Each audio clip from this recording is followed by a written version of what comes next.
Welcome to the Business Spotlight series. My name is Kay Cote, and I am your podcast host on today's episode. Today, we are talking with Jordan Hurley, founder of Soap 2.0. We're going to learn all about his journey to business ownership, challenges he's faced along the way, and everything there is to know about being a business owner. If this is your first time on our channel, be sure to like and subscribe to get notifications when we drop episodes like this. Welcome, Jordan. It is so nice to meet you today. Thanks, Kay. Appreciate you having me on. Yes, of course. Well, I'm super excited to just talk about your business. So, give us a little brief about who you are and a little bit about your business. So I'm Jordan Hurley. I'm based in the middle of the UK, a place called Leamington Spa. I would say me in a description is a bit of a rogue entrepreneur that's tried many things over the years. I've chased the dragon's tail on several occasions, and yeah, I think where I'm at now with Soap 2.0, we're on a great journey. It wasn't a business that came to me where I sat down with a piece of paper like all the others, where most entrepreneurs or anyone who wants to start out in business always thinks what they can do or what product they can bring to market that's different, or what service can they provide that nobody else is providing, or what can they do better of what's already out there. So yeah, so I mean, my journey started, I was a golf professional when I was 18. So I was teaching golf. As much as I love golf, realized that, it had a threshold. I wasn't good enough to, make it on the tour. But I went into teaching, and that got me into retail, and started to learn a little bit about business during that journey, which then made me think of anything and everything that I could try and make some money out of. Well, I'm excited to dive in because I love that you have so many multifaceted experiences in the business ownership space. And so, give us a brief on like Soap 2.0. What is the company and who do you serve? So Soap 2.0 is a business that came out of the pandemic. Um, Giving you the short version, I had a global Wi-Fi company that went under because of the pandemic. I then I went into hospital because I wasn't in a good way because of the stresses of a failed business. And while I Mm, was in hospital, there was lots of dispensers being brought in to be filled with sanitizer. mhm, mhm. And I decided that I was on the verge of potential bankruptcy. And I decided that if I was going to go down, I was going to go down properly. And really, I just went and I had another guy that I knew well who had good connections in China. And I decided to buy lots of dispensers, and sell them to see whether it was like my last, chance of getting out the hole, really.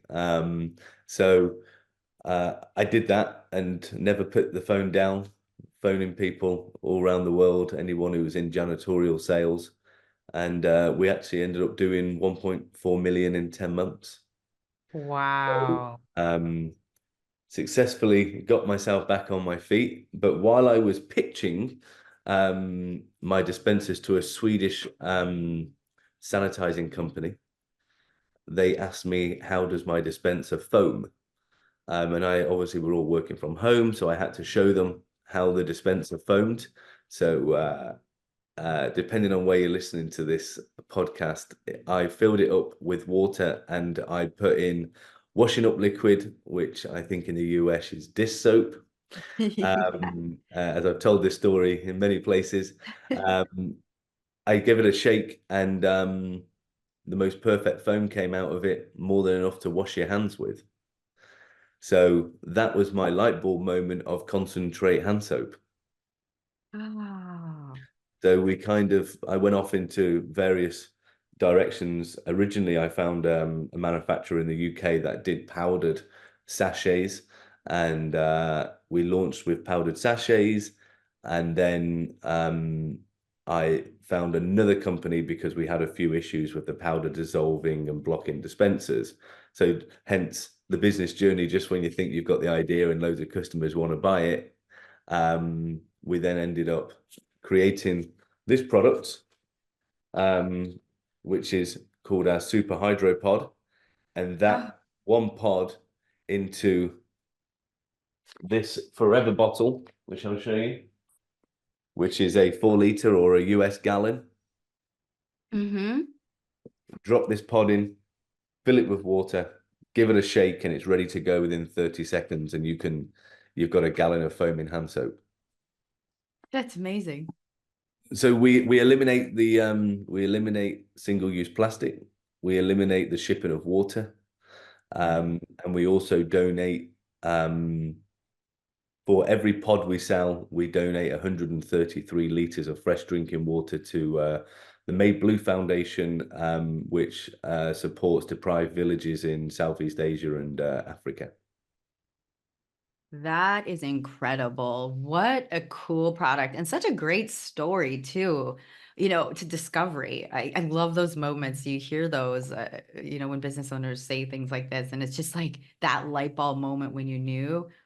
That is incredible. Well, I'd like to kind of go down and dive a little deeper into some of those things that you face as a business owner. Facing challenges sometimes is part of that journey, and I'd love to hear a little bit about your story of what you faced a little deeper, and then how you overcame what you faced.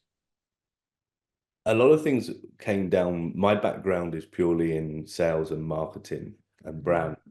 So that area I was very comfortable in. I think when you start out as a business owner, I think Richard Branson once said that the best business owners are actually the best recruiters in the world. So if you can recruit, you've got to surround yourself with people who, first of all, I think you've got to understand what your strengths and weaknesses are as a business owner, and not realize that you don't need to, as an entrepreneur, you don't need to know every position, how to do every position and have in every department from the get-go. It's a learning process throughout the whole, throughout the whole stages. And I'm still at the very early stages of my journey. I've only been doing this for 3 years now. And this is the biggest business that I've ever got off the ground or done. But I think my key lessons would be is that one thing I've learned is you got to be, if you're going to not do the journey completely 100% on your own in the way of equity wise, you got to choose your business partners right, and you've also got to put precautions in there just in case they're not. You also need to choose people that can support you, can add value, and understand your vision so that isn't lost. Mhm. There's a lot of, when you get people come on board into a business or advise, especially when they are potentially putting money behind the business. Um, there's a lot of people out there that, have their way of things that should be done. And just because you aren't successful yet, it doesn't mean that your vision isn't right, Mhm. because you can easily be taken off track. And I think values are very key. You've got to stick to your values. People buy into values. I think some of the best and biggest brands create communities globally, and you need to create a community, whether it's with your end users, whether it's with your distribution network, or however you're going to market. There needs to be a story that people buy into now. People Mhm. like to, you got to create the feel good factor of why they're buying your product or your service. Mhm. Because then if you get the feel good factor right with the price right, I think there's then a success. Um, but yeah, my biggest issues is always for me, because it's my weakest strength, is getting the product manufactured with the right supply chain. Mm. Yeah, what is something maybe you faced with that? Because supply chain is something many business owners are kind of dealing with or having to navigate. What are some of those big challenges with the supply Well, I chain? think because we brought out something that was different and wasn't out there in the multiple. If you turn around and want to bring out a new sweatshirt or whatever it may be, there's loads of companies that can make sweatshirts. Mhm. There's not a huge amount of people that had a concentrate hand soap that they could make, because obviously I went and got it made, and then we made it in the powder, and then obviously as that started to um, uh, cause some issues, I then had to switch to a liquid pod. Mm-hmm. Mm-hmm. And then you're then having to change. It's not the process and transition period sounds easy when you just go, well, I'll just go from one manufacturer to another. That's fine. Well, they've got to create the new formulation in a liquid version instead of a powdered version. And now, after you've just told the whole marketplace how amazing this powdered sachet is, you've now got to tell them that actually this new liquid sachet is the best version. Yeah. So you've got to, it's kind of you've got to resell the um the the invention. Mm-hmm. And you've got to stick to the moral of realistically, that's why telling the story is key, because the story around our brand is more around its natural ingredients and the eliminating of shipping of water and the eliminating of single-use plastic. That's our story. How we do that, whether it may be in a powder or a liquid or whatever version it is, the key thing that it's a concentrate product. Mm-hmm. Okay. But that does cause issues, yeah. So then also, even my manufacturer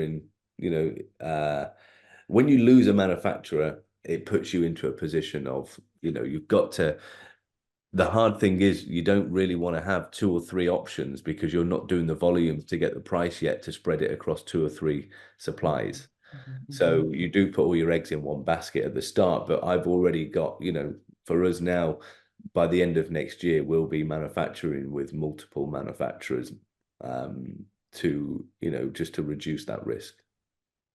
Oh, that really sheds light on something. And I'm sure the time too that it takes when you're going from one style of product to the next or making that adjustment, that time investment, and then the marketing investment. So I really like that your solution, no pun intended, but your solution to uh, resolving that and then also working on that branding and that storytelling. I think that's huge. I kind of want to dive in to learn about your company, like your internal team, like what's making the wheels turn on the company. Are you building a solid team? And if so, like how many people are on your team right now? So a pivotal moment of my business was my I met during the pandemic a guy called Jeffrey Lerma who's based in Orange County, California. That he was got a very successful janitorial company, based a multi-million-dollar business there, and been in the industry for 17, 18 years. We met during the pandemic, and then eventually I kind of said to him, once the pandemic was over and I was launching this, you've got to look at this product.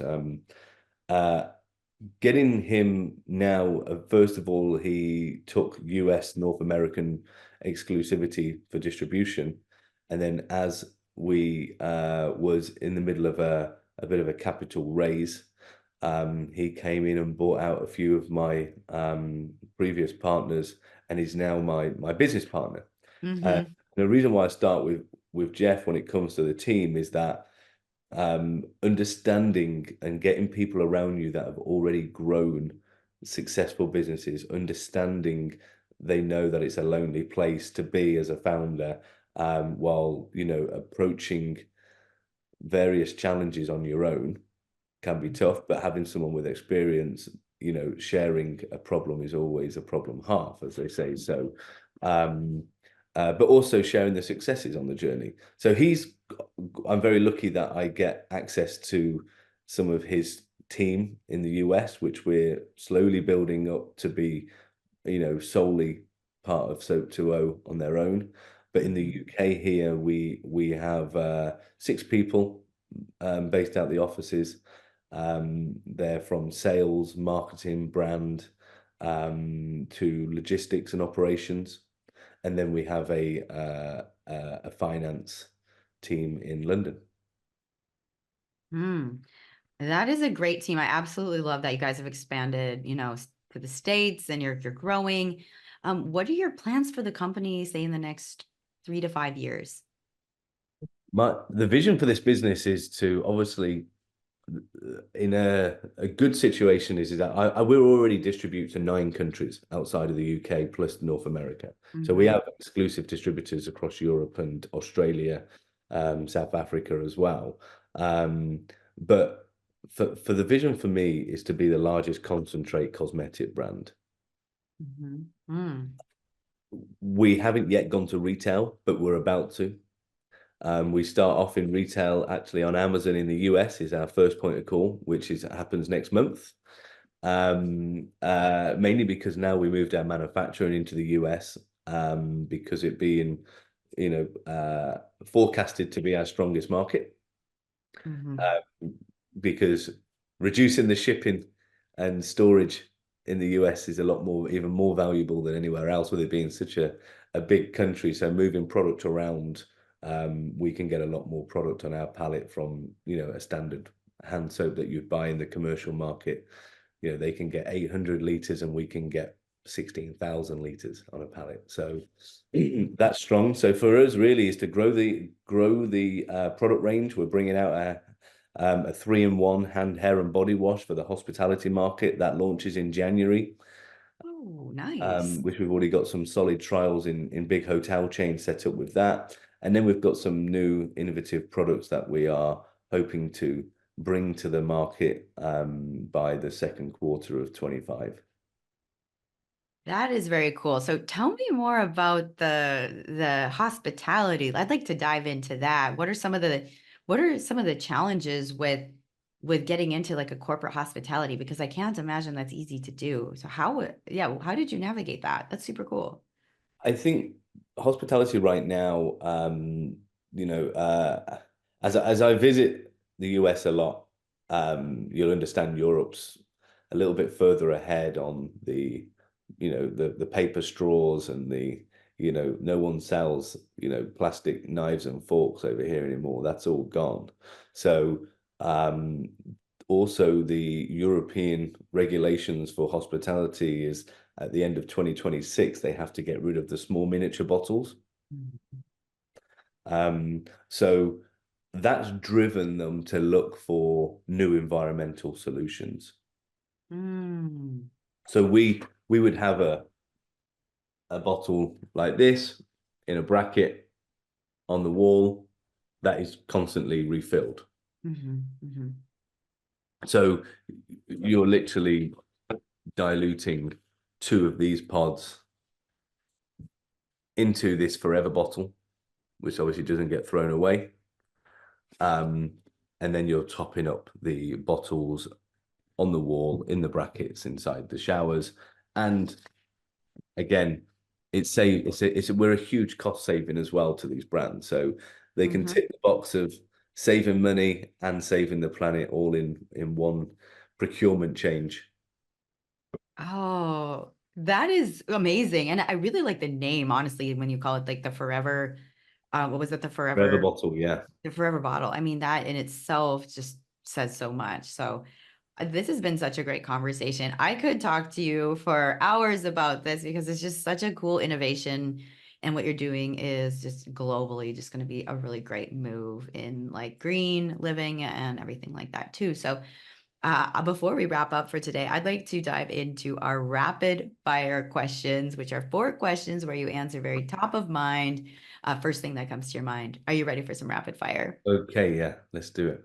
All right. Question number 1 is, what is the key to success for you? Key to success for me is purely trying to create a business that gives you enough revenue to live a happy, comfortable life that also has an impact in some positive way on the planet or charities. I absolutely love that. And what is a piece of advice you have for other business owners? Resilience. Stay Mhm. resilient. Mhm. That is a That's true the, one that's too. the key thing. Just stay resilient and stay focused and just don't go off track. 100%.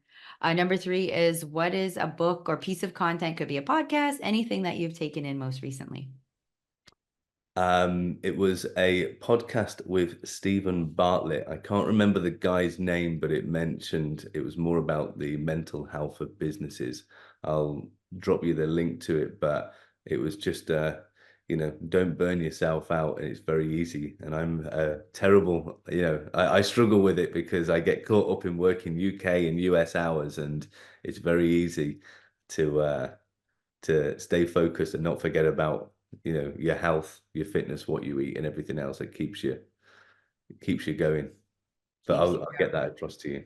I'd like that because I struggle with that too. So I think I need that a little inspiration.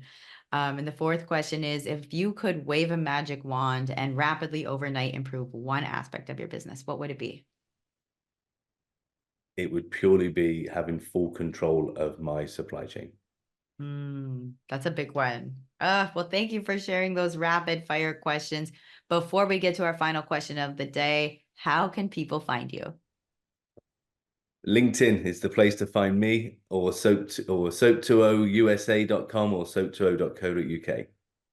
Awesome. Well, thank you so much for our final question of today. What is most inspiring to you today? I think the most inspiring thing for me is having the impact, having a business that is impactful to multiple people. And I mean that by building a team around you to put money in their pocket and offer job opportunities, right through to seeing the impact that we're having on the planet by eliminating single-use plastics and shipping of water. Well, thank you, Jordan. You have been an inspiration to so many listeners today and people I that are across the globe. So it's amazing. Well, thank you for sharing your story, and it has been such a joy to have you on the show. Brilliant. Thanks, Kay.